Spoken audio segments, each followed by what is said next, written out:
আজকে আমাদের বিশেষ গেস্ট মৃত্যুঞ্জয় সমাদ্দার। মৃত্যুঞ্জয়, এখন তুমি ফ্র্যাঙ্কফুর্ট জার্মানিতে, রাইট? হ্যাঁ বিপ্লব দা, নমস্কার। আমি এখন ফ্র্যাঙ্কফুর্টে আছি। ওকে, গুড। সো আজকে আমাদের পডকাস্ট হতে চলেছে ক্লিন টেক এবং গ্রিন এনার্জি নিয়ে। সাধারণত আমরা এই জীবন জীবিকা পর্বগুলোতে তাদের সাথেই আলোচনা করি যারা বিভিন্ন পেশায় উৎকর্ষতা অর্জন করেছেন, অর্থাৎ একদম হাইস্ট লেভেলে পৌঁছেছেন যাদের কেরিয়ার নিয়ে। মৃত্যুঞ্জয় সমাদ্দার তাদের মধ্যে একজন। যাদবপুরের কেমিক্যাল বিটেক করে এখন জার্মানিতে একজন স্টার্ট আপ ওনার, এবং ও নানান ধরনের স্টার্ট আপে কাজ করেছে, নিজে বানিয়েছেন। Everything is related to green tech and clean tech. তো এই গ্রিন এনার্জি এবং ক্লিন টেক বা গ্রিন হাইড্রোজেন এগুলো নিয়ে কেন কথা বলার দরকার আছে সেটা আমি আগে বলে নিই। সাধারণত ইঞ্জিনিয়ারিং ফিল্ডে যারা যেতে চায় বা সায়েন্স এবং ইঞ্জিনিয়ারিং দুটো ফিল্ডেই যারা যেতে চায়, তাদের সবার জন্য এই কথাটা সত্যি যে তারা আজকে যে ফিল্ডগুলো চোখের সামনে দেখছে, সেই ফিল্ডগুলো যখন তারা আজ থেকে 10 বছর বা 20 বছর বাদে যাবে, সেই ফিল্ডগুলোতে কিন্তু চাকরি থাকবে না। থাকবে সেই সব ফিল্ডগুলো যেগুলো আপকামিং এবং উঠছে। সুতরাং সবসময় যারা বিজ্ঞান এবং প্রযুক্তির ছাত্র, যাদের চোখ কান খোলা রাখতে হবে যে নতুন নতুন কি কি প্রযুক্তি আসছে, কোথায় গভর্নমেন্ট বা প্রাইভেট সেক্টরে আরো প্রচুর টাকা আসছে, সেই সব ভার্টিক্যাল গুলোতেই তাদেরকে যাওয়ার চেষ্টা করতে হবে। তো green energy, clean tech, sustainable tech এগুলো হচ্ছে সেই ফিল্ড যেটা আজ থেকে 10 থেকে 20 বছর বাদে কিন্তু সব থেকে বেশি চাকরির দিকে নিয়ে যাবে। এবং যার জন্য এই ফিল্ডটা নিয়ে আমি মনে করি আমাদের বাংলার ছাত্রছাত্রীদের জানা দরকার, বিকজ এইসব প্রযুক্তিতেই সব থেকে বেশি প্লেসমেন্ট হতে চলেছে। আর শুধু তাই নয়, আমাদের এটাও জানা দরকার যে গোটা পৃথিবীকে বাঁচানোর জন্য আজকে পৃথিবীর যে প্রকৃতির যে বিপর্যয় চারিদিকে, সেটা গ্লোবাল ওয়ার্মিং এর জন্যই হোক বা জলের অভাবের জন্যই হোক, একটা বিপুল পরিমাণ প্রযুক্তি তৈরি হচ্ছে, প্রচুর ফান্ডিং আসছে গভর্নমেন্ট এবং নন গভর্নমেন্ট সেক্টর থেকে, সেখানে কাজের প্রচুর সুযোগ তৈরি হচ্ছে। তো মৃত্যুঞ্জয়, প্রথমে শুরু করো তোমার জার্নি নিয়ে, কারণ তোমার জার্নিটাও খুব ইন্টারেস্টিং। তারপর আমরা আস্তে আস্তে চাকরি বাকরির ব্যাপারগুলোতে যাবো। নিশ্চয়ই নিশ্চয়ই বিপ্লব দা, খুবই ভালো ইন্ট্রোডাকশন দিয়েছো ফর সাস্টেনেবিলিটি, এন্ড আমরা ওটা নিয়ে পরে আরো ডিটেলে কথা বলবো অবশ্যই।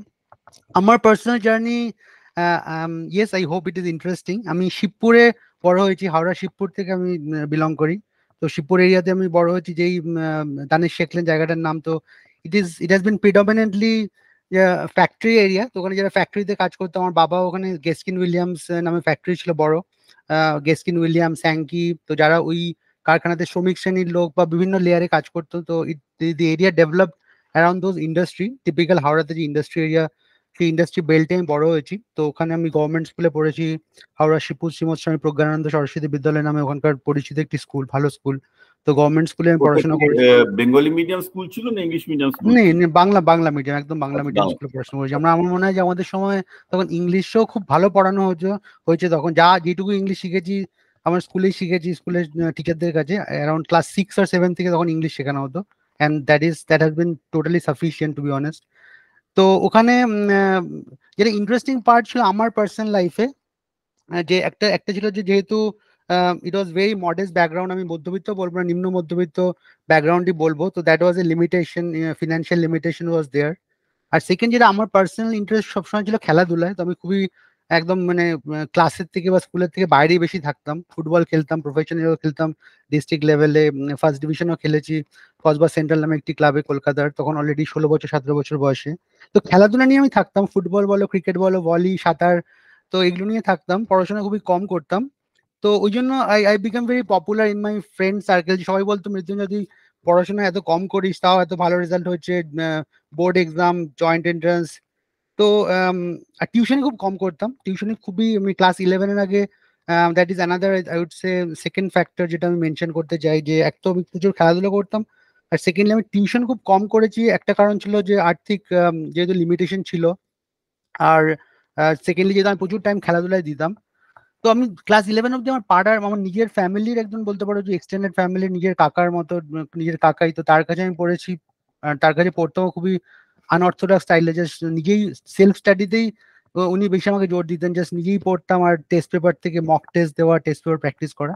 আর আরেকজন, তিনিও পাড়ার দাদা, টিউশন ফিস প্রায় নেননি বললেই চলে। তো এরকম দুজনের কাছে আমি জাস্ট পড়েছি ক্লাস 11 অবধি, এবং তারপরে অবভিয়াসলি জয়েন্ট এন্ট্রান্সের জন্য ফিজিক্স, ম্যাথস, কেমিস্ট্রি আমি পড়েছি টিচারের কাছে।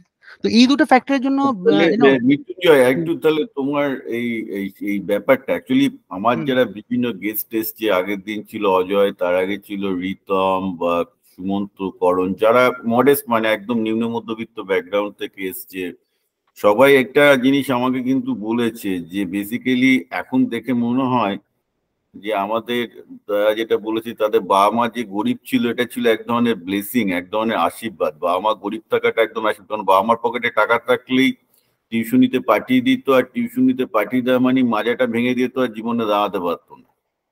তো এই যে ব্যাপারটা আমি বারবার বলে আসছি, আমার জায়গায় আমার হয়তো বাবা মার টিউশনিতে অনেকগুলো টিউশনিতে টাকা ছিল, কিন্তু বাবা মা যেহেতু শিক্ষিত ছিলেন তারা টিউশনিতে দেননি, কারণ তারা মনে করতেন যে নিজেদের পায়ে দাঁড়াতে গেলে, মানে নিজের পায়ে দাঁড়ানো মানে কিন্তু নিজের মনের পায়ে দাঁড়ানো, সেটার জন্য নিজের সেলফ স্টাডিটা খুব গুরুত্বপূর্ণ, মানে এছাড়া হয় না। তো দুটো জিনিস আজকে ছেলেমেয়েরা ল্যাক করছে তাদের চরিত্র থেকে, তাদের ডেলি রুটিন থেকে। একটা হচ্ছে প্রচুর খেলাধুলা। আমি তো যদি বলি যে আমি 3 বেলা খেলাধুলা করতাম, কেউ বিশ্বাস করতে চায় না। আমরা স্কুলে গিয়ে খেলতাম, স্কুল থেকে এসে খেলতাম, সকালবেলায় খেলতাম, কাকে বোঝাবো? ইট ওয়াজ ভেরি ইম্পর্টেন্ট। তুমি নিজেও জানো যে ওই খেলাধুলাটা না করলে আজকে যে তোমার যে বডিটা যে তোমাকে সাপোর্ট দিচ্ছে, সেই সাপোর্টটা তুমি পেতে না, রাইট? মানে পড়াশোনা করতে গেলে যে সাপোর্টটা দরকার বডি থেকে তো ভীষণ সাপোর্ট দরকার পড়াশোনা করতে গেলে। সেই সাপোর্টটা বাচ্চারা কোথায় পাবে যদি খেলাধুলা না করে? আর নিজে যদি না পড়াশোনা করে তাহলে তো তার সেই সাবজেক্টের প্রতি ভালোবাসাটা জন্মাবে না, ডেপথে ঢোকার ইচ্ছাটা জন্মাবে না, সাবজেক্টের সাথে লার্নিং স্কিল যেগুলোকে বলি যে সেটা মানে। তো এখন আমরা একটা অন্ধকারের রাজ্যে, পশ্চিমবঙ্গ একটা অন্ধকারের রাজ্যে পরিণত হয়েছে। বাচ্চারা খেলাধুলা করে না এবং টিউশনিতে শুধু পড়ে বেড়ায়। মানে দিস ইজ আমি মনে করি horrible disaster in making, because none of this kid, এইসব যেসব বাচ্চারা পড়াশোনা না করে টিউশনি করছে, কেউ জীবনে দাঁড়াতে পারবে না। মানে করতে পারবে হয়তো ছোটখাটো একটা চাকরি এদিক ওদিক নিয়ে কোনো রকমে বেঁচে থাকবে, সেই চাকরি থেকে ভাগাবে, এইসব অবস্থা হবে আর কি। এই ব্যাপারটা নিয়ে তুমি আরেকটু যদি ডিটেলসে বলো যে তোমাকে যখন তুমি রিফ্লেক্ট করছো যে তোমার দরিদ্র ব্যাকগ্রাউন্ড থাকার জন্য তোমার বাবা মা তোমাকে টিউশনিতে দিতে পারেনি, এবং আরো একটা মজার ব্যাপার, তোমার বাবা মা তোমার কোনো এক্সপেকটেশনে ছিল না, যেহেতু নিম্ন মধ্যবিত্ত ফ্যামিলি, জানতো যে তারা টাকা পয়সা দিয়ে পড়াতে পারবে না, তোমার প্রতি কোনো এক্সপেকটেশনে ছিল না। এই যে একটা চাপমুক্ত জীবন, যার জন্য তুমি আনন্দে খেলতে পেরেছো, আনন্দে পড়তে পেরেছো, how important is that? Absolutely important. আমি এক্স্যাক্টলি এই পয়েন্টটা দিয়ে আসছিলাম, যে সবাই আমাকে বলতো যে মৃত্যুঞ্জয় তুই টিউশন এত কম করেছিস, অলমোস্ট করিসনি ক্লাস 11 অব্দি, আর খেলাধুলা এত টাইম দিয়েছিস, তাও এত ভালো রেজাল্ট কি করে হচ্ছে? So that kind of made some people believe they okay তুই maybe you're a genius or you're talented. And when I reflect back, যে আমি যখন অনেক এক্সপিরিয়েন্স হওয়ার পরে when I think of these things, I say that it is not in spite of having no tuition, in spite of having so much time in sports, I did well. I think it's because of I had less tuition, because I did so much sport. এটাই লোককে বোঝাতে চাইছি, যারা tuition বাদ দিয়ে নিজেদের মতো করে সেলফ স্টাডি করছে, খেলাধুলা করছে, তাদের রেজাল্ট ভালো হতে বাধ্য, তাদের কেরিয়ার ভালো হতে বাধ্য, because that's the scientific way of doing it. সেটাই তো বৈজ্ঞানিক ভাবে করা। এক্স্যাক্টলি। তো যেগুলো দেখা যাচ্ছে যে পার্সোনাল ডেভেলপমেন্ট, যে ব্রেন ডেভেলপমেন্ট, যদি স্টাডি লেটেস্ট যদি রিসার্চ দেখো, ডক্টর ক্যারল ডোয়েকের আমি খুব ভক্ত, যে গ্রোথ মাইন্ডসেট নিয়ে যিনি কাজ করেছেন, বা doctor Angela Duckworth also about grit, passion, perseverance, কি করে কেরিয়ার ফলো করা যায়। তো all the studies are actually really kind of indicating a lot on self study, যে নিজেকে আগে চেষ্টা করতে হবে। Of course we need teachers, of course we need guides and mentors, কিন্তু নিজের জন্য যে টাইম দেওয়া, যে সেলফ রিফ্লেকশন করা, নিজে আগে পড়া। তো আমি যেটা করতাম, যেটা আমাকে পার্সোনালি খুব হেল্প করেছিল, যে আমি আগে নিজে করতাম যে কোনো কিছু নতুন একটা টপিক, সে অঙ্কেরই হোক কি ভূগোলেরই হোক কি যে কোনো সাবজেক্টের পড়া, ফার্স্ট পড়াটা আমি নিজে করতাম। First impression that I am putting on my brain, that was coming from my side. And তারপরে যেটা আমি বুঝতে পারতাম না, then I was asking teachers, যে আমি এই জায়গাটা আমি বুঝতে পারছি না, বা এই জায়গাটা আমি করতে পারছি না। So at least that help me personally A lot. And আমার মনে হয় যে that will also help others, যে প্রথম সেলফ স্টাডিটা যতটা ম্যাক্সিমাইজ করা যায়। এমন নয় শুধু যে আমি অন্যকেই ফলো করে যাচ্ছি, যে টিচার যেটা বলছি সেটাই করছি, অন্যরা যেটা করছি সেটাই ফলো করছি। এখন definitely that is I think a big problem, সবাই kind of following a trend, everybody is following ওটা each ওটা other. ওটা এটা হচ্ছে অন্ধরা অন্ধকে ফলো করে। ট্রেন্ড ফলো করাটা খারাপ কিছু নয়, কিন্তু যখন অন্ধকে অন্ধরা ফলো করে তখন সবাই অন্ধ হয়, সেটা হচ্ছে পশ্চিমবঙ্গের অবস্থা। জাগে এবার বলে যে তুমি যাদবপুরে যে কেমিক্যালে ভর্তি হলে, সেখান থেকেও তোমার এই যে আজকে জার্মানিতে গিয়ে তুমি নতুন কোম্পানি খুলেছো গ্রিন টেকে, দেখো যাদবপুরে তো ভর্তি হয় অনেকেই, হাজার হাজার ছেলে ভর্তি হয়, কিন্তু তোমার মতো খুব কম ছেলে আছে যে জার্মানিতে গিয়ে একদম একটা নতুন ফিল্ডে গ্রিন টেকে স্টার্ট আপ খুলতে পারে। তার জন্য অন্যরকম মানসিক সাহস লাগে, রিস্ক নেওয়ার ক্ষমতা লাগে, রাইট?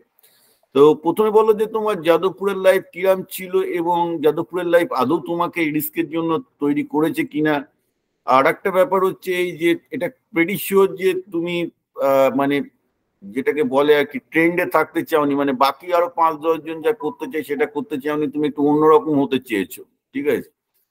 এবং ইন্দ্রজিতের মতো, ভারত সরকারের নাটকের ভাষায় বলি এবং ইন্দ্রজিতের মতো, এই যে তুমি একটু অন্যরকম, অন্যদের থেকে একটু অন্যরকম কিছু করতে চাইলে, চাকরি না করে নিজের মতো করে স্বাধীনভাবে একটা, তাও জার্মানিতে গিয়ে একটা একটা একটা ভিন দেশে গিয়ে ব্যবসা খুলে বসতে, তার একটা কাটিং এজে, এই ব্যাপারটা একটু যদি সবাইকে বলো যে কি মানে একটা যে তোমার নিজস্ব কি দার্শনিক উপলব্ধি ছিল, যাদবপুর আদৌ এই ব্যাপারে তোমাকে হেল্প করেছে কিনা তৈরি হতে? We want to know all of that. হ্যাঁ, ডেফিনেটলি আমি তোমাকে এটা নিয়ে অবশ্যই বলবো। তার আগে জাস্ট ওটা একটা ক্লারিফিকেশন দিয়ে দিই। এখন যে গ্রিন হাইড্রোজেন যে কোম্পানিটা আমি কাজ করছি, it is a startup, but it is founded by somebody else. I am working as a director in that company. আর আমার নিজের স্টার্টআপও আছে in parallel. So this company in green hydrogen is particular is not my startup, I am working for them, but my own startups are also there on other topics like water credit and training platform, digital platform. তো সেগুলো নিয়ে পরে তোমাকে বলবো। তো তোমার প্রশ্নটা যদি আনসার দিই, খুব শর্ট আনসার যদি প্রথমে দিই, যে না, আমি যখন পড়াশোনা করি যাদবপুরে, তখন সত্যি কথা বলতে যে কালচারটা ছিল, বিশেষ করে আমাদের দু টাইপের স্টুডেন্ট ছিল। এক টাইপের স্টুডেন্ট যাদের একটু ক্ল্যারিটি ছিল, যে those people who are coming from a better background, in একটু অ্যারিস্টোক্রেট ব্যাকগ্রাউন্ড, মেবি তাদের ফ্যামিলিতে অলরেডি কেউ বাইরে পড়াশোনা করেছে, বা there is a mentor guide in the family, so those were lucky relatively, তাদের একটা ক্ল্যারিটি বেটার ছিল। কিন্তু আমাদের মতো যারা কাইন্ড অফ র্যান্ডমলি ঢুকে গেছি, যে একটা জয়েন্টের র্যাঙ্ক হলে, এত র্যাঙ্ক হলে তাহলে যাদবপুরে এই পেলাম, বা এনআইটি তে গেলে এই পেলাম, it was like a random, I didn't even think যে আমি কেমিক্যাল ইঞ্জিনিয়ারিং পড়বো। যখন আমি ইভেন কাউন্সিলিং গেছি, তখন আমি okay I chose NIT Surathkal electronics. বাবা পিছন থেকে বলো না, কেন তুই এনআইটি তে যাবি, ইউ ক্যানট অ্যাফোর্ড, যাদবপুরে ফ্রি। সো দেন ওকে, যাদবপুরে কি আছে, chemical. So that was the kind of culture when I took so I think first of all that is how it was. আমার কোনো ক্ল্যারিটি ছিল না। আর যাদবপুরে যখন পড়েছি, তখন সেরকম আমি কাউকে পাইনি who is like a mentor guide, বা আমাদের তুমি ফ্যামিলি। যাদবপুরে পড়তে পাশাপাশি ছেলেদের একটা তো ওটা ইয়ে ছিল যে কোন রকম ভাবে একটা জব লাগিয়ে দাও আইটি কোম্পানিতে, লাইফ ডান, রাইট? তারপর একটা বিয়ে এক্স্যাক্টলি করো, এক্স্যাক্টলি, রিয়েলি সেটা আমি একটা আসছিলাম। অ্যাম্বিশন। এটা বাঙালিদের মধ্যে ভীষণ ভাবে, ইভেন বাঙালিদের মধ্যে যারা আমি যারা দেখেছি আইটি খড়গপুর যারা দেখেছি, একটা অ্যাম্বিশনের অভাব। সবাই ভাবে যে একটা এরপর একটা ম্যাক্সিমাম অ্যাম্বিশন হচ্ছে এরপর একটা ম্যানেজমেন্টের ডিগ্রি করবো, না বিদেশে গিয়ে পড়াশোনা করবো। আমি খুব কম ছেলে মেয়েকে দেখেছি তারা ভাবে যে সোসাইটিকে ফিরিয়ে দেওয়ার জন্য আমি একটা স্টার্ট আপ করবো, but I want to set up industry in West Bengal বা ভারতের যেখানেই হোক না কেন। এটা এক্স্যাক্টলি, তোমার আমার কেন মনে হয়, এটা তোমার কেন মনে হয় যে বাঙালি ছাত্রছাত্রীদের মধ্যে অ্যাম্বিশনটা নেই কেন? ইঞ্জিনিয়ারিং লাইনে তো মানে ইঞ্জিনিয়ারিং লাইনে সবার ব্যবসা করা উচিত, কারণ ইঞ্জিনিয়ারিং লাইনে একটা সার্টেন এজের পর if you are not at the top of the ladder, if you are not at the top of the management, একটা মিডল ম্যানেজমেন্ট ইঞ্জিনিয়ারিং এ থাকার কোনো মানে হয় না। It is one of the worst thing to do in career life. ইঞ্জিনিয়ারদের সবচেয়ে বড় mistake হচ্ছে কোন একটা কোম্পানিতে মিড ক্যারিয়ারে ফেসে গেলে তাকে সেখান থেকে বেরিয়ে এসে নিজের ব্যবসা করা 1000 time better any given day. সেটা নিয়ে তুমি যদি বলো যে বাঙালিরা এইসব জিনিসগুলো নিয়ে কেন ভাবে না? আমার যেটা দেখো বিপ্লব, আমার মনে হয় দুটো কারণ। একটা কারণ হচ্ছে যে there is no culture of it, যে ওই কালচারটা এখনো ডেভেলপ হয়নি, যেটা অন্টারপ্রেনারিয়াল মাইন্ডসেট, যে আরো অনেক কিছু করার আছে, জাস্ট চাকরি ছাড়াও অনেক কিছু করার আছে, ডাক্তার ইঞ্জিনিয়ার হওয়া ছাড়া অনেক কিছু করার। সেই আমার মনে হয় এখনো স্টিল আনফর্চুনেটলি, আই হোপ, আমি 10 বছর হয়ে গেছে বাইরে, কলকাতার বাইরে, দেশের বাইরে, I hope now it is much better, and I am sure now it is much better, but I না, থিঙ্ক স্টিল। বেটার না, এখন ওয়ার্স, আরো ওয়ার্স। কারণ আগে তো তাও কিছু ছেলে পেলে স্কিল ছিল যারা এন্টারপ্রেনার হতে পারে, এখন তো স্কিলই নেই। সব টিউশনি পড়ে কি স্কিল তৈরি হবে? খেলে না, টিউশনি পড়ে না। একটা এন্টারপ্রেনার হতে গেলে যে পরিমাণ মানসিক শারীরিক চাপ নিতে হবে, সেটা কোত্থেকে নেবে যদি তাদের মানে ছাত্র অবস্থায় 2-3 ঘন্টা খেলাধুলো অভ্যাস নেই? আজকে যে তুমি এন্টারপ্রেনার হতে পেরেছো তার কারণ তুমি 2-3 ঘন্টার বেশি খেলতে। আমিও খেলতাম বলে আজ এন্টারপ্রেনার হতে পেরেছি। এই অমানসিক পরিশ্রম আর চাপ নেওয়ার ক্ষমতা অধিকাংশ বাঙালিরই নেই যারা খেলাধুলা করেন, এটা সোজা কথা। এটা একটা নিশ্চয়ই বড় কারণ। আর একটা আমি যেটা বলছিলাম, যে আমার মনে হয় যে কালচারটা এই জন্যই নেই, যেহেতু ইন্ডাস্ট্রিও নেই। তো it is like again chicken sort of A problem, যে তোমাকে যে এই কালচারটা চেঞ্জ করতে গেলে এক তো এরকম টাইপের ডিসকাশন প্রচুর করতে হবে, যেটা তুমি করছো, এরকম টাইপের পডকাস্ট। দেখো দেশের বাইরে শুধু এন্টারপ্রেনার হতে পারে, আজকে একটা গ্লোবালাইজেশনের যুগ। আমার কাস্টমার ডেফিনেটলি পশ্চিমবঙ্গের নয়, আমার কাস্টমার সবই আমেরিকা ভিত্তিক, এখানেই সবকিছু হয়। কিন্তু আমি কিছু কিছু কাজ কলকাতা থেকে করাই, সেইভাবে কলকাতায় আমার ইন্ডাস্ট্রি হয়েছে।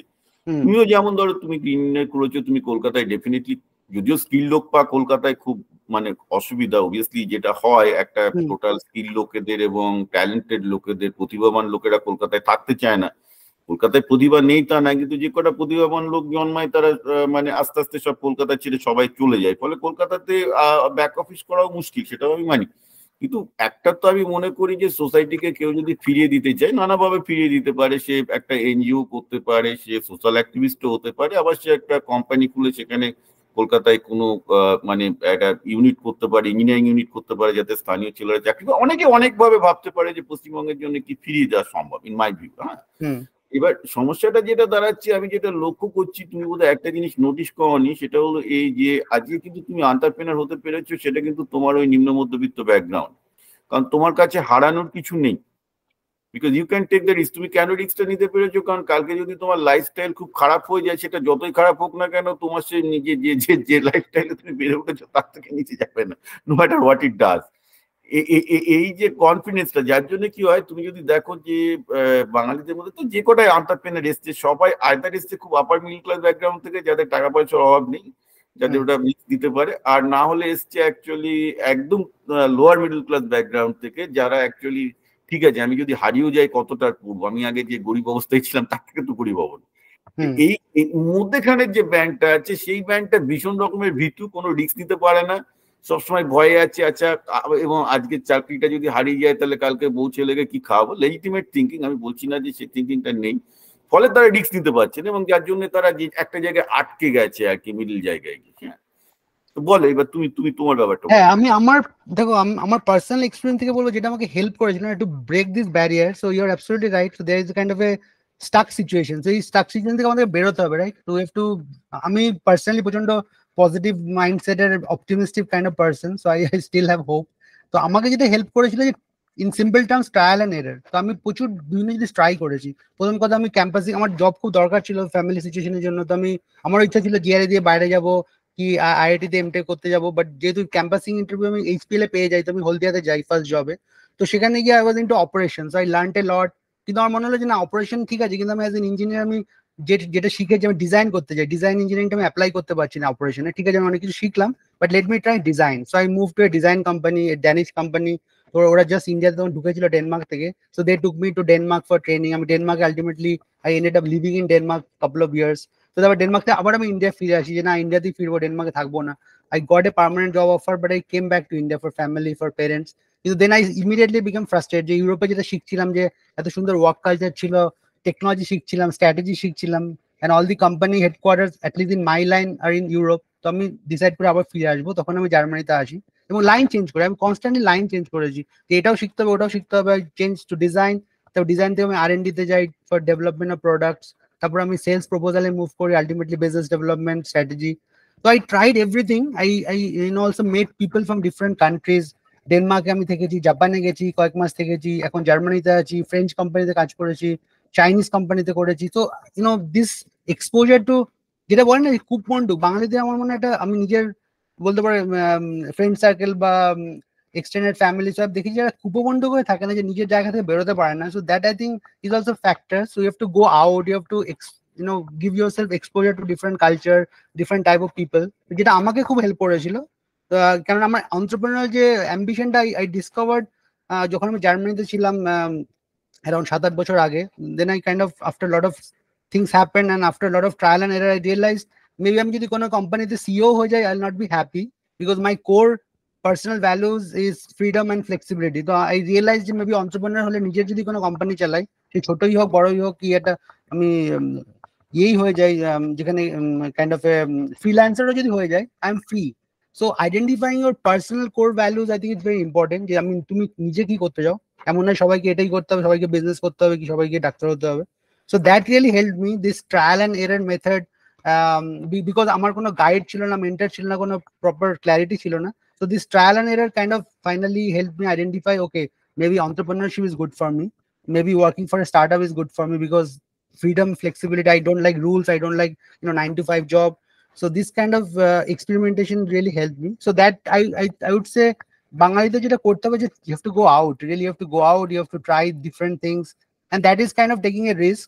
তো তুমি যেটা রিস্ক বলছিলে না, that is really a really crux of the problem, যে একটা সময় লাইফে একটা ডিসিশন নিতে হবে which is difficult to take, but if you don't take that jump. সেদিনকে বিনোদ খোসলার ওই লেকচারটা শুনছিলাম, লাইফে বড় হতে গেলে রিস্ক নিতেই হবে, you have to think big. Think big মানে তুমি বড় স্টেপ নেবে, বড় স্টেপ মানে রিস্ক থাকবে ফেলিওরে, সেই ফেলিওরের রিস্কটাই বাঙালি নিতে চায় না, ফলে তারা একটা জায়গায় আটকে থাকে। এই যে ধরো বাঙালি যে কজন এখন ভালো মধ্যবিত্ত আছে, হয়তো টিসিএস আইবিএম থেকে শুরু করে কলকাতায় যে কটা আইটি কোম্পানিতে ভালো মায়না দেয় সে কটাই তোমার বলতে পারো যে মানে লোকজন ভালো ইনকাম করে বাঙালিদের মধ্যে, কিন্তু এদেরও তো চাকরি যে কোনো মুহূর্তে রিস্কে আছে। আজকে তো এই এলএলএম মানে লার্জ ল্যাঙ্গুয়েজ মডেল গুলো আসার জন্য একটা মিডল ম্যানেজমেন্টের বড় অংশ উড়ে যাবে পুরোপুরি, এবং এটা নতুন কিছু নয়, পৃথিবীর ইতিহাসে এটা বারবার হয় যে মিডল ম্যানেজমেন্ট একটা সার্টেন স্টেজে গিয়ে উড়ে যায়। আমি এটা ইউএসএ তেও দেখেছি, nothing new in India.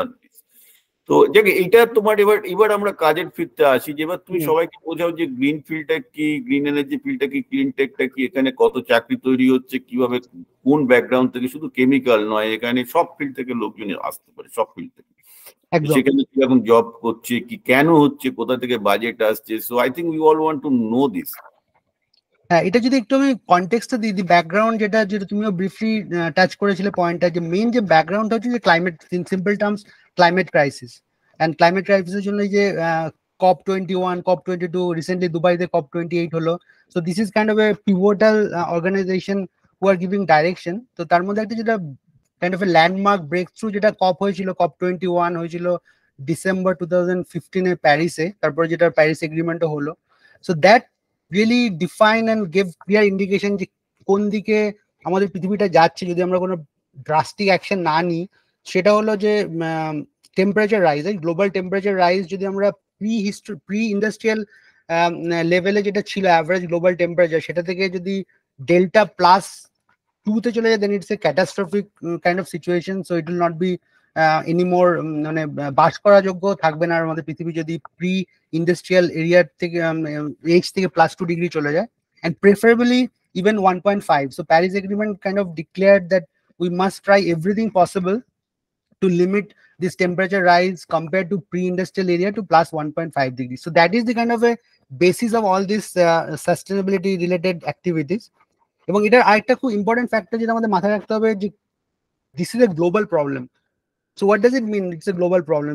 It means that 1 ton of CO2 emitted, কেউ যদি হাওড়ার একটা কোনো ফ্যাক্টরিতে 1 ton of CO2 emit করছে, or somebody sitting in California emitting 1 ton of CO2, it actually has exactly the same effect in the entire globe. So it is a problem which has no boundary, right? Country to country কোনো boundary নেই, and that also is a great opportunity because যেহেতু এই প্রবলেমটা সে কলকাতায় হোক কি California হোক, it is actually relevant and important for all of us. So this is really pushing this field. All the governments, European Commission hook, US hook, Indian government, Chinese government, all the governments, 195 countries signed this Paris Agreement, including EU. So that means that there is a huge kind of a pressure also on the governments to live up to this commitment. And that ensures also আমরা যদি জবের কথা ভাবি, so that kind of indirectly ensures that this will come in a huge way because there is a huge pressure in realistic terms. আমাদের এটা করতেই হবে. If we don't do it, then we don't survive. Our children, our grandchildren will not see this world for sure. তো এটা আমাদের নিজেদের জন্য করতে হবে। আর আমরা যদি না করি, একটা দেশ যদি না করে অন্য দেশে এফেক্টেড হবে। So every country is kind of pushing, every industry is pushing each other so that we are, it's like a big puzzle. মানে আমি যেটাকে যেভাবে এটা ভিজুয়ালাইজ করি, it's like a big puzzle and we each individual, each country, each company is like a one piece of the puzzle, and if unless all come together, it's not going to be solved. So this is the kind of a context যেখানে আমরা দাঁড়িয়ে আছি, and it creates a huge opportunity, right? তো এটার এখন যদি আমি এটাকে কাইন্ড অফ এ ব্রেকআউট করি, তো তার একটা ইম্পর্টেন্ট টার্ম যেটা আসবে সেটা হচ্ছে এনার্জি ট্রানজিশন। বিকজ এনার্জি যে আমরা প্রডিউস করছি বিভিন্ন বিভিন্ন জিনিসের জন্য, ফার্স্ট হচ্ছে পাওয়ার প্রোডাকশন যদি আমরা নিই অ্যাজ এ এক্সাম্পল, তো পাওয়ার প্রডিউস হচ্ছে কোল based power plant is still predominant, right? China যদি দেখো, which is producing world's one of the largest power production is in China, is predominantly still coal based. India is still coal based. and also even Germany তো এখন coal based power plant চলছে, especially after রাশিয়ার সাথে problem হওয়ার পরে Germany has a ramped up coal. তো coal base power plant, natural gas base power plant বা diesel generator চলছে অনেক জায়গায়। তো all this power generation is emitting huge amount of carbon dioxide, which is one of the main kind of culprits for this. Other problematic গ্যাসগুলো যেমন আগে আমরা যেটা শুনতাম যে chlorofluorocarbon CFC was also one very bad gas for global warming, কিন্তু সেটা ban হয়ে গেছে। So as an example we have achieved this, right? এখন আর কেউ ক্লোরোফ্লোরোকার্বন ইউজ করছে না রেফ্রিজারেটর বা এসিতে। So similarly the next step is to stop CO2 emission, stop methane emission, এবং সেটা করতে গেলে যেটা করতে হবে which is now that is called energy transition. তো এনার্জি ট্রানজিশন যদি আমি এনার্জি প্রোডাকশনের পাওয়ার প্রোডাকশনের ফিল্ডটাকে তুমি যদি দেখো, so wind and solar, right? Wind solar hydel, so that is becoming in that is coming. একটা স্টপ করাতে চাই, সেটা হচ্ছে না কোলও চলতে পারে, কার্বন ডাইঅক্সাইড বাতাসে না চাললেই হলো। যেমন ধরো এখন ক্লিনটেকের একটা বড় জায়গা হচ্ছে কার্বন ফিক্সেশন, অর্থাৎ এই যে কার্বন ডাইঅক্সাইড বাতাসে ছাড়ছে সেই এক্সস্টটাকে কিন্তু এখন লোকজন বলছে যে তার থেকে সেটা থেকে ক্যালসিয়াম কার্বনেট থেকে শুরু করে অনেক রকমের কার্বনেট রকে কনভার্ট করতে পারে উইথ সোলার এনার্জি, মানে একদম কোন এক্সট্রা এনার্জি খরচ না করেই। সুতরাং কার্বন ফিক্সেশন করলে কিন্তু কোল বা কোনো বার্নিং ফুয়েল থেকে প্রবলেম থাকার উচিত না, অর্থাৎ কিনা কার্বন ডাইঅক্সাইডটাকে আমি বাতাসে যেতে দিলাম না। কারণ তো তুমি যেটা বলছো সেটা ঠিক, of course renewable energy is much more cleaner এবং আমরা এই করছি না, কিন্তু আমি এটা সবাইকে জানাতে চাই প্যারালালি এই কার্বন ফিক্সেশনটাও কিন্তু ক্লিনটেকের মধ্যে পড়ে, যে যদি যে টেকনোলজি গুলো একদম কার্বন ডাইঅক্সাইডকে আটকাচ্ছে, সেখানেও প্রচুর স্টার্ট আপ আসছে। ইলন মাস্ক $100 মিলিয়ন দিয়েছে যদি কেউ একটা এই ধরনের টেকনোলজি বার করতে। অনেক কোম্পানি কাজ করছে আর কি ব্যাপারে, অনেক প্রফেসররাও কাজ করছে। হ্যাঁ বল এবার। একদম ঠিক বলেছো যে আমি সেই পয়েন্টে আসলাম যে pure renewable, pure 100% green energy will take time, specially for countries like India and China. So this carbon capture is already there as a transition step. যে আমরা জানি যে হ্যাঁ কোল আমরা ইউজ করতে পারবো না ফিউচারে, কিন্তু এটাও জানি যে এখন কোল আমাদের ইউজ করতেই হবে, because you can't suddenly change hundreds of gigawatts of energy to solar and wind. তো তার সলিউশন হচ্ছে কার্বন ক্যাপচার, যেটাকে আমরা ইন কেমিক্যাল ইঞ্জিনিয়ারিং টার্ম দুটো টার্ম ইউজ করি, CCS এন্ড CCU। তো এখন যেটা হচ্ছে CCS প্রিডমিনেন্টলি যে কার্বন ক্যাপচার করে সিকুয়েস্ট্রেশন করছে under the sea, under the ocean, which is already happening in Europe in different plants. So সেই পাওয়ার প্রোডাকশনই হোক কি কেমিক্যাল প্লান্ট হোক, যেখানে CO2 এমিট যেটা করছে, যেটা তুমি বললে, তো কার্বনটাকে ক্যাপচার করে তার টেকনোলজি গুলো অলরেডি এসে গেছে। So that is already huge field, যেখানে প্রচুর জব অলরেডি আছে এবং ভবিষ্যতে আরো বাড়বে।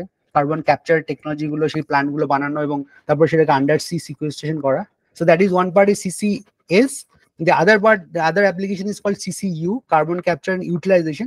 সেখানে তুমি যে এক্সাম্পলটা বললে, that is one of the more innovative, more upcoming field, যে তুমি কংক্রিটে রিনিউয়েবল কংক্রিট বানাতে পারো সেই কার্বন দিয়ে, এবং you can also convert to different fuels like methanol বানাতে পারো, গ্রিন মিথানল বানাতে পারো, sustainable aviation fuel, because hydrocarbon ultimately দেখো আমাদের যে plastic, if you see fuels, তো এগুলো তো আমাদের লাগবেই, পরবর্তীকালেও লাগবে। আমি একটা সবাইকে জানাতে চাই, যেটা খুব ইম্পর্টেন্ট সবাই জানা। অনেকে ভাবছে যে দেখুন এখানে টাকাটা কোত্থেকে আসবে। টাকাটা এখান থেকে আসছে যে গভর্নমেন্ট একটা বাজেটের, প্রতিটা দেশে গভর্নমেন্ট একটা বাজেটের বড় অংশ সাস্টেনেবল কোম্পানিগুলো থ্রু দিয়ে ফান্ড করাচ্ছে, সেগুলো মানে ইউনিভার্সিটির সাথে কোলাবোরেশনে হোক, এটা একটা বড় ব্যাপার। সেকেন্ড হচ্ছে অনেক নন গভর্নমেন্ট অর্গানাইজেশন, বিকজ বিলিয়নারদের মধ্যে প্রচুর তাদের ওয়েলথের একটা বড় অংশ কমিট করেছে পৃথিবীকে বাঁচানোর জন্য, সেখান থেকেও টাকা আসে। সুতরাং যারা এইসব ফিল্ডে নতুন স্টার্ট আপ করছে বা কোম্পানি করছে, তাদেরকে নট নেসেসারিলি তাদের কোম্পানিটা প্রফিটেবল হতে হবে, কারণ এইসব ফিল্ডে প্রফিটেবল হওয়া খুব মুশকিল, যার জন্য গভর্নমেন্ট থেকে প্রচুর ফান্ড থাকে এবং নন গভর্নমেন্ট প্রচুর যারা বিলিয়নার রয়েছে তাদেরও প্রচুর ওয়েলথ ফান্ড থেকে টাকা দিচ্ছে, যে বেসিক্যালি যাতে এই পৃথিবীকে বাঁচানোর জন্য যত ধরনের প্রযুক্তি আসুক তারা কিন্তু হবে। আচ্ছা, এর পরের কমার্শিয়াল ভায়াবিলিটি স্টেজটা আসবে এখানে, যখন সরকার এই প্রযুক্তিগুলোকে একদম বাধ্যতামূলক করবে চালাতে। কারণ এখন সরকার বাধ্যতামূলক করতে পারছে না, কারণ প্রযুক্তি নেই, টেকনোলজি নেই, তো ঠিক করে কম্পালসারি করবে।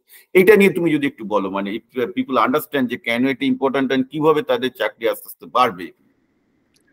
হ্যাঁ নিশ্চয়ই, যেটা আমি বলেছিলাম একদম প্রথমে, যেটা বলেছিলাম, যেহেতু 195 কান্ট্রিজ, 195টা দেশ যেটা সাইন করেছে, so each government has put a fund. So some for example European Union call it innovation fund, তারপর আরেকটা ফান্ড আছে IPCEI, important projects of common European interest. Similarly ইন্ডিয়ার একটা ফান্ড আছে, চায়নার একটা ফান্ড আছে, USA recently IRA এনেছে, inflation reduction act, which sounds like a bit different, but IRA basically is for green technologies. তো প্রত্যেকটা government literally billions and billions of dollars have put in the fund. Indian government recently subsidy দুটো tender বার করেছিল through SECI, যেটা solar organisation আছে ইন্ডিয়ান গভর্নমেন্টের, for green hydrogen plants and electrolyser plants, and তার আগে সিমিলার করেছে ফর সোলার অ্যান্ড উইন্ড। তো প্রত্যেকটা government including Indian government has huge amount of now fund from the budget, because there is a pressure, right? There is obligation also, there is a voluntary kind of commitment also. So এমন না যে গভর্নমেন্টে বুঝতে পারছে না। So there are wise people also in governments, regardless of the politics is going on, of course, there are also good people, there are also wise people in politics and government. So government is putting a lot of money, and secondly হচ্ছে যে private company গুলো বুঝতে পেরেছে যে either because of these regulations, কারণ private company গুলোর উপর huge pressure to bring this to do this kind of things. Otherwise they have to do a huge penalty. Part 10 of CO2 emission, there will be a penalty. So private government গুলো অনেক টাকার জন্য carbon ক্রেডিটের ব্যাপারটা বলো, যে carbon ক্রেডিটেও প্রচুর job opportunity আসছে। অর্থাৎ যে ব্যাপারটা যে আজকে ইউরোপে যে কোম্পানিটা কার্বন ডাইঅক্সাইড ছাড়ছে, আর ভারতে যে চাষি সেটা কিছু গাছ লাগাচ্ছে, সে কিন্তু তার গাছ লাগানোর কার্বন ক্রেডিট, অর্থাৎ গাছ লাগিয়ে তো সে কার্বন ডাইঅক্সাইডটাকে বাতাস থেকে ধরছে, তার জন্য সে কিছু টাকা পেতে পারে একটা ইউরোপিয়ান ফার্মের থেকে, যে বেসিক্যালি একটা কার্বন জেনারেট করছে, মানে একটি কার্বন ডাইঅক্সাইড জেনারেট করছে। তো এই কার্বন ক্রেডিট সিস্টেমটা এখনো পর্যন্ত ফুললি হয়তো চালু হয়নি, কিন্তু ইউরোপ প্রচুর স্ট্রিক্টলি চালু করার চেষ্টা করছে। ইউএস তো পলিটিক্যাল একটা ব্যাপারের মধ্যে আছে। তো যাকে এবার বলে যে ভবিষ্যতে আমার ধারণা এটা আসতে বাধ্য হবে। সেক্ষেত্রে গ্রামের দিকে যারা প্রচুর গাছপালা লাগায়, যাদের গ্রিন আছে, তাদের অপরচুনিটিটা বলো যে ভারতের কৃষকরা, এবং ভারতের দুটো carbon trading system already, platform already চলে এসছে, যেখানে লোকজন যারা গাছ লাগাচ্ছে তারা কিন্তু কার্বন ক্রেডিট দাবি করতে পারে, করে তারাও ইনকাম করতে পারে। তো এটা অ্যাকচুয়ালি শুধুমাত্র কিছু লোকজনের চাকরির ব্যাপার নয়, যারা গাছগাছরা লাগাতে ভালোবাসে, যাদের কলা বাগান আছে, যাদের যে কোনো বাগান আছে, তারাও যে এই ইকোনমিতে, এই গ্রিন এনার্জি ইকোনমি থেকে কিছু ইনকাম করতে পারে। আমার তো অধিকাংশ শ্রোতা গ্রামের দিকে, যে গ্রামের দিকের লোকেদের একটা এক্সট্রা ইনকামের পথ খুলে দেবে এই কার্বন ট্রেডিং। ভারতে বাই দ্য ওয়ে স্টার্ট করেছে, কিন্তু অনেকে জানে না যে গ্রামের লোকেরা যে এই যে কলা গাছ লাগাচ্ছে, তারা আরো দুটো পয়সা এক্সট্রা ইনকাম করতে পারে যদি কার্বন ক্রেডিটের এই ট্রেডিং এ যদি অংশ নেয়। এইগুলো একটু তুমি যদি একটু যদি অ্যাওয়ারনেস বাড়াতে চাও লোকজনের। নিশ্চয়ই, এটা একদম ঠিক কথা বলেছো যে কার্বন ক্রেডিট এবং ভবিষ্যতে ওয়াটার ক্রেডিট আসতে চলেছে। তো আমি যদি কার্বন ক্রেডিটটা দিয়ে শুরু করি, তো তুমি যেটা বলে একদম ঠিক। যেহেতু ইউরোপে অ্যাজ এন এক্সাম্পল যদি আমরা ইউরোপ নিই, সো লেটস সে ইউরোপে অনেক ফান্ড আছে, সে গভর্নমেন্টের ফান্ডই হোক, প্রত্যেকটা কোম্পানির ফান্ড হোক, এবং প্রত্যেকটা কোম্পানি যেহেতু একটা টার্গেট আছে to make itself carbon neutral or reduce its carbon emission. তো প্রথমে যে কোম্পানিগুলো করে কি, নিজেরা চেষ্টা করে যে to reduce the carbon emission by their own process optimisation and other things, কিন্তু মোস্ট অফ দি কেসেস পারে না। সবকিছু করার পরে still they are let's say emitting hundreds and thousands of tons of CO2। তো তখন আরেকটা অপশন ইউরোপিয়ান গভর্নমেন্ট দিয়েছে, so you can actually buy carbon credits from other companies who are maybe having doing good job, and maybe they are saving carbon emission. So one company can buy carbon credit from others through a platform. So এখানে এই প্ল্যাটফর্মটা well established, it is called ETS, emission trading system, এবং ওইখান থেকে যে টাকাটা আসছে European government is actually reinvesting for green techs. তো সেই যে সিস্টেমটা, there are two type of system, একটা যে রেগুলেটরি, যে some companies in some situation must buy this, and আরেকটা আছে voluntary. So companies are also buying even though they are not asked. Companies will more and more buy to showcase that their brands are carbon neutral, to make awareness, etc. etc. তো এই যে by এর পার্টটা, তো দে আর buying ইট, টাকা already আছে। তো কাদের কথাটা যখন কাদের থেকে কিনবে, প্রশ্নটা যে কারা সেটা বিক্রি করবে। তো সেখানে যে ফার্মার, এ কমিউনিটি, কেউ হয়তো কোনো একটা ভালো কাজ করছে which is equivalent to a green credit or a carbon credit. তো সেই ফিল্ডটা একদমই নতুন এবং আপকামিং, এবং I totally agree with you, it could be a huge field, যেখানে বিভিন্ন স্টার্টআপ নিজেদের আইডিয়া নিয়ে আসতে পারে, how to make a smart platform connecting, let's say as an example, একজন কেউ একটা গ্রামে কোনো পুকুর রেস্টোর করলো, কি কোনো জায়গা নিজের কমিউনিটিকে আমি পরিষ্কার করলাম, so that there is less wastage, there is less carbon emission, there is water body restoration. তো সেগুলোকে কার্বন ক্রেডিট বা গ্রিন ক্রেডিটে কনভার্ট করা, একটা প্ল্যাটফর্মে আপলোড করা, এবং to sell it to somebody, let's say company or a government who can buy it because there is already fund. So that will be a huge field, I'm sure, in future. And similarly, water আসছে এখন, water credit is going to be another big area after carbon credit.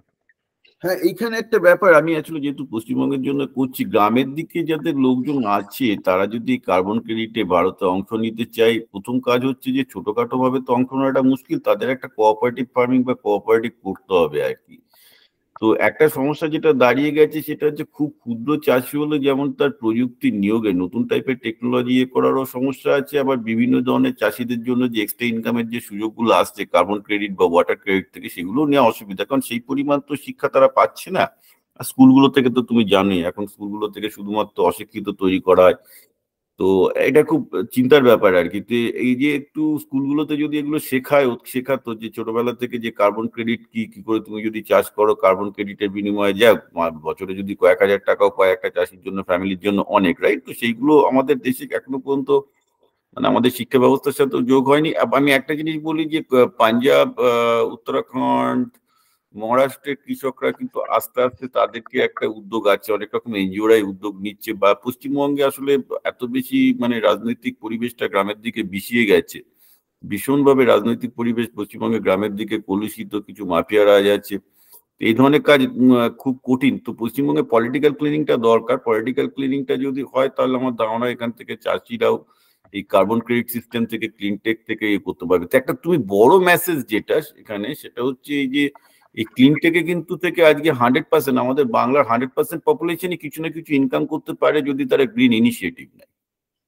আমি যেমন বলছি ধরা যাক যে কারো পকেটে টাকা আছে, আজকে আজকাল অনেকেরই যারা সরকারি চাকরি করে ওদেরকে হয়তো 50 লাখ 1 কোটি টাকা আছে, তারা ভাবছে যে আরো কি করে ডিরেক্ট ইনভেস্টমেন্ট করবো আদার দেন শেয়ার মার্কেট। একটা এই কার্বন ট্রেডিং এর একটা ইয়ে ছিল যে সে যদি ধরা যাক যে 10 বিঘা জমি কোথাও লিজ নিয়ে, তুমি যেটা বললে ওয়াটার ক্রেডিট, যদি কোনো একটা পুকুর করে কোনো জায়গায় বা কোনো জায়গায় যদি একটা বন বানায়, পুরুলিয়ার কোনো জায়গায় বা বাঁকুড়ার কোনো জায়গায় যেখানে অ্যাকচুয়ালি ব্যারেন ল্যান্ড কিছু নেই, তাহলে কিন্তু আমি একটা ক্যালকুলেট করে বলতে পারি যে 10 বিঘা জমিতে কেউ যদি একটা বনসৃজন করে, যদি শাল গাছ লাগায়, তার তো একটা ভ্যালু আছে, তার ফরেস্টের তো একটা বড় ইনভেস্টমেন্ট আছে। প্যারালালি সেখান থেকে সে প্রচুর কার্বন ক্রেডিটও পাবে, যেটা সে ইউরোপে বেচতে পারে, এবং অলরেডি দিল্লিতে ট্রেডিং প্ল্যাটফর্ম আছে। কিন্তু এগুলো অনেক ক্ষেত্রে হচ্ছে না, কারণ অবভিয়াসলি রাজনৈতিক কারণে, মানে দেশের রাজ্যের তো আইন শৃঙ্খলা ভালো নয়। অনেকে বলে যে না, আমি 10 বিঘা জমির উপর যদি বন তৈরি করি, বনটাকে তো রাখতে পারবো না, যে কোনো দিন লোকাল মাফিয়া নিয়ে চলে যাবে। রাজ্যের তো আইন শৃঙ্খলার অবস্থা খুব ভালো অবস্থা কিছু নয়।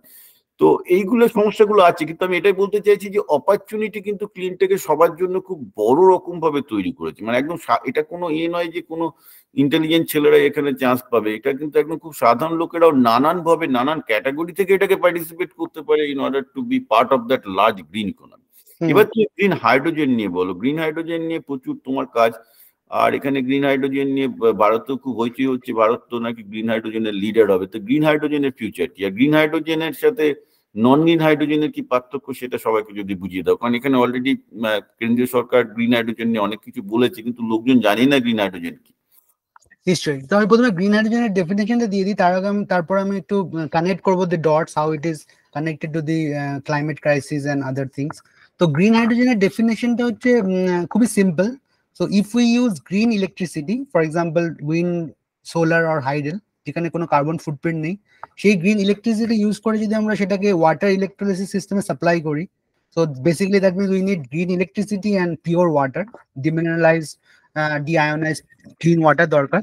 তো এই দুটোই ফিডস্টক। তো এই দুটো যদি আমরা সাপ্লাই করি ইন ইকুইপমেন্ট কল ইলেকট্রোলাইজার, যেখানে ইলেকট্রোলিসিস প্রসেসটা হচ্ছে ইলেকট্রোকেমিক্যাল প্রসেস, যেটা আমরা পড়েছিলাম, সিম্পল প্রসেস। বেসিক্যালি H2O টাকে H2NO2 তে স্প্লিট হয়ে যাবে, ক্যাথোড সাইডে H প্লাস আয়ন চলে গিয়ে হাইড্রোজেন গ্যাস হিসেবে বেরোবে, আর অ্যানোড সাইড থেকে অক্সিজেন বেরোবে।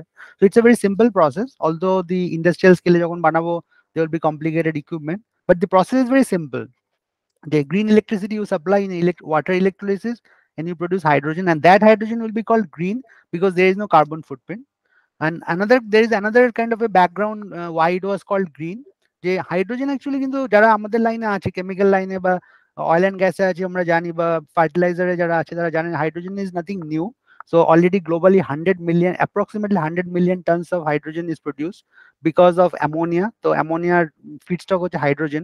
So ammonia is there as a fertilizer, and then also for যেগুলো oil and refinery the hydrogen লাগে for diesel desulfurization process, petrochemical লাগে hydrogen. So hydrogen is nothing new, but all this hydrogen still almost 99% of this 100 million tons of hydrogen is produced either from coal, like in China, by coal gasification, or from natural gas reforming. So there is a process called SMR, steam methane reforming. So that means it's a predominantly or essentially still produced from fossil fuel, hydrocarbon. তো hydrocarbon থেকে আমরা হাইড্রোজেনটা extract করছি। তো সেই কারণে প্রত্যেকটা each ton of hydrogen we are producing from fossil fuel, we are emitting 10 to 20 ton of CO2. So hydrogen actually, অনেকে hydrogen যারা জানে না হাইড্রোজেন নিয়ে অনেক হাইপ করছে, so actually hydrogen is not only a solution, but hydrogen actually is a problem to solve. যে 100 million tons of hydrogen আমরা already fossil fuel থেকে প্রডিউস করছি for ammonia, for oil and gas, for petrochemicals. First job is to replace that black, and that hydrogen is called black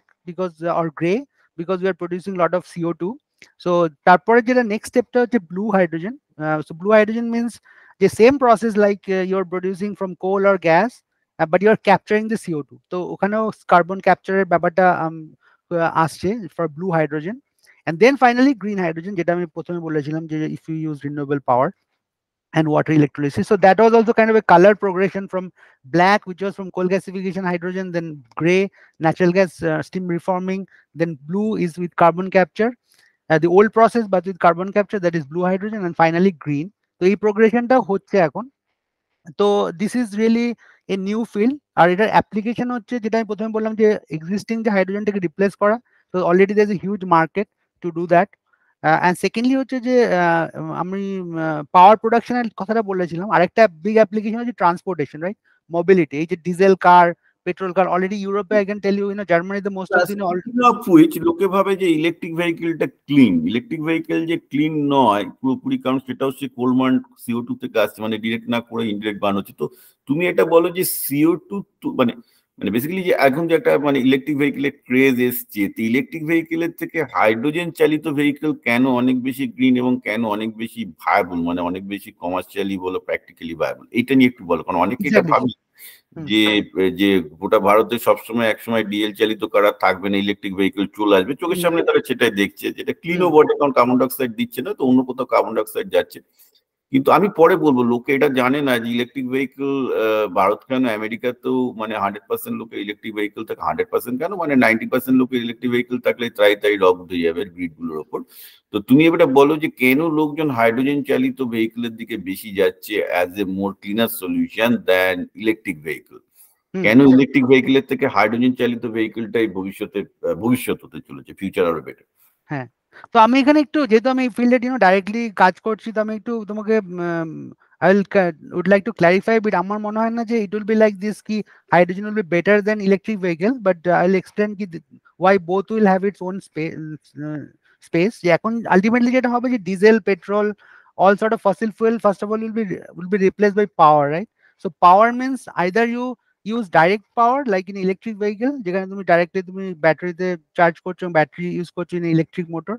আর যেটা challenge হচ্ছে electric ভেহিকেলের, একটা challenge হচ্ছে যে when you go to larger size of vehicle, for example truck or bus or train, then the battery size is becoming so huge that itself become a problem. যত তোমার battery size বড় হচ্ছে, its weight is also increasing, energy demand. And secondly হচ্ছে charging of battery, and ব্যাটারির যে material, lithium base battery আছে কি nickel base battery, তো ব্যাটারির চ্যালেঞ্জের আস্তে আস্তে বাইরে আসছে। So hydrogen then is giving solution to those problems. যে তুমি যদি হাইড্রোজেন, যেটা অনেকে মিসকনসেপশন আছে, hydrogen car is not electric car. Actually hydrogen car or hydrogen vehicle is also electric, only the difference is that electric you are using directly battery.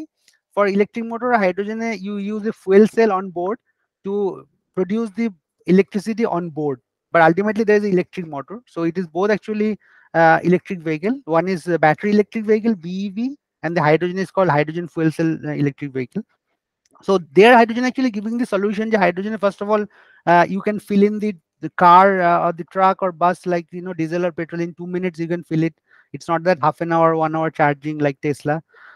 Secondly হচ্ছে যে একটা problem আছে, আমি যেটা বলি, ধরো আজকাল কি হচ্ছে যে শহরাঞ্চলে তো সবাই এখন ফ্ল্যাট বাড়িতে থাকে, একটা ফ্ল্যাট বাড়িতে 50টা 60টা করে ফ্যামিলি। তো 50টা 60টা করে ফ্যামিলি যদি একটা গাড়ি, সবার যদি ইলেকট্রিক ভেহিকেল একটা করে থাকে এবং সেটা যদি চার্জ করা শুরু করে, সেটা সেই বাড়ির যে ট্রান্সফরমারের যে ইলেকট্রিক্যাল যে তোমার ক্যাপাসিটি তার 20-30 গুণ সেটা নেই তাদের বাড়িতে চার্জ করার মতো। মুশকিল হচ্ছে যে ইন্ডিয়ার মতো জায়গাতে, ইউএসএ তে তাও চলে, কারণ আমাদের সবাই সিঙ্গেল ফ্যামিলি হোমে অ্যাটলিস্ট আমরা রাত্রিবেলায় 5-6 ঘন্টায় গাড়িটা চার্জ করে নিই। আমি টেসলা ইউজ করছি বোধহয় 2018 থেকে, 5 বছর হলো ইলেকট্রিক ভেহিকেল ইউজ করছি টেসলাতে। তো এটা খুব আমি পছন্দ করি, আমার কিছু করতে হয় না। যেমন আমি ওভারনাইট চার্জ করেছি, একটু বাদে বেরিয়ে যাবো, আমাকে এ করতে হচ্ছে না, রাইট? কিন্তু যারা ফ্ল্যাট বাড়িতে আছে, যেটা অ্যাকচুয়ালি ইন্ডিয়ার মতো জায়গায় রিয়ালিটি, তারা চার্জিং এর তো পাওয়ারটাই পাবে না ওভারনাইট। সেটা একটা বিশাল সমস্যা। এবং তার জন্য যে এক্সট্রা পাওয়ার এবং গ্রিড দিতে হবে, সেই ইনফ্রাস্ট্রাকচার ইন্ডিয়াতে কোনোদিনই তৈরি করা সম্ভব না। It's very impossible situation.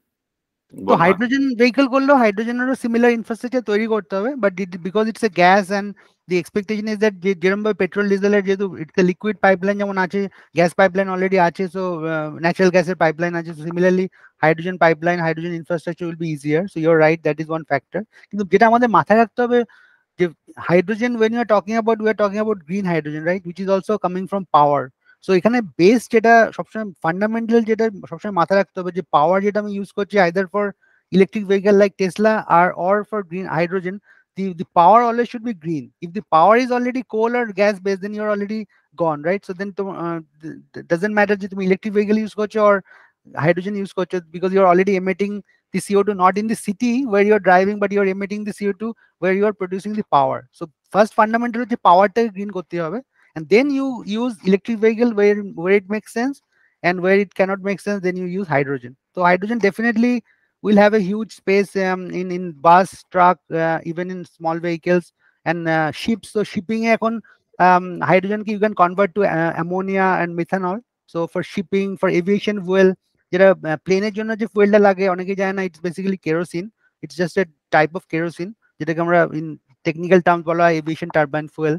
তো সেটার যে সেটাকেও রিপ্লেস করতে হবে, রাইট? যেমন আমরা ডিজেল পেট্রোলকে রিপ্লেস করবো উইথ ইলেকট্রিক ভেহিকেল আর হাইড্রোজেন, তো প্লেনের যে ফুয়েলটাকে আমাদের রিপ্লেস করতে হবে with something call SF, sustainable aviation fuel. তো সেটাও ultimately either will be some sort of a mixture of battery and hydrogen based fuel. So hydrogen is coming in a big way. একটা যেটা বললাম যে to replace the existing hydrogen for ammonia industry, for oil and gas, petrochemicals, and secondly যেটা আমরা discuss করলাম for the mobility, for transportation as an alternative to electric vehicle.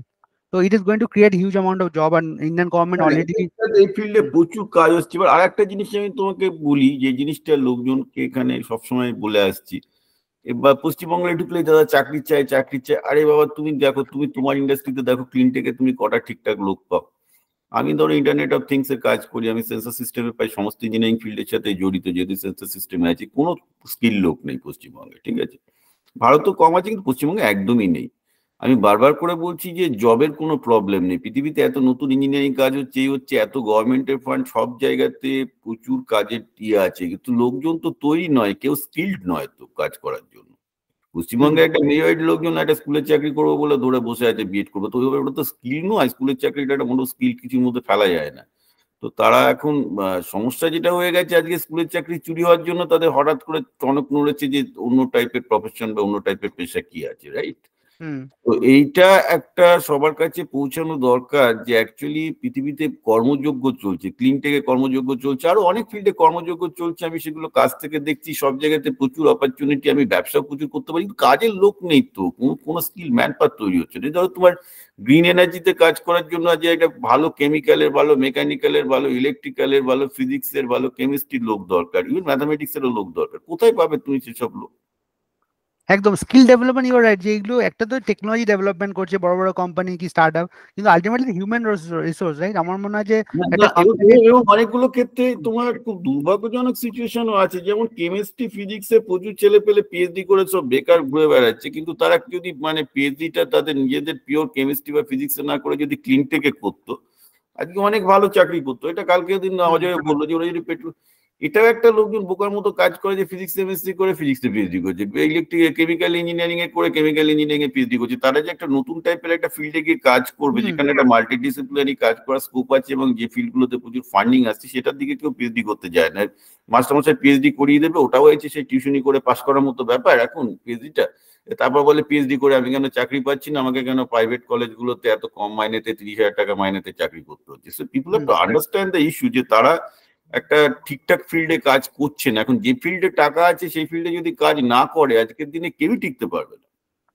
হ্যাঁ, কিন্তু যাচ্ছে না, তার কারণ যে স্টুডেন্টদের একটা যে গাইডেন্স তো দরকার না, from the professors, from the teachers. Absolutely না, সেটার জন্যই আমি পডকাস্ট গুলো চালু করেছি, যাতে আমি নিজের চোখে তো দেখি কত ভালো ভালো ছেলে পেলে কেরিয়ার সর্বনাশ হয়ে গেছে, তারা জানেই না যে তাদের কেরিয়ারটাকে কি করে মানে চালাতে হবে আর কি।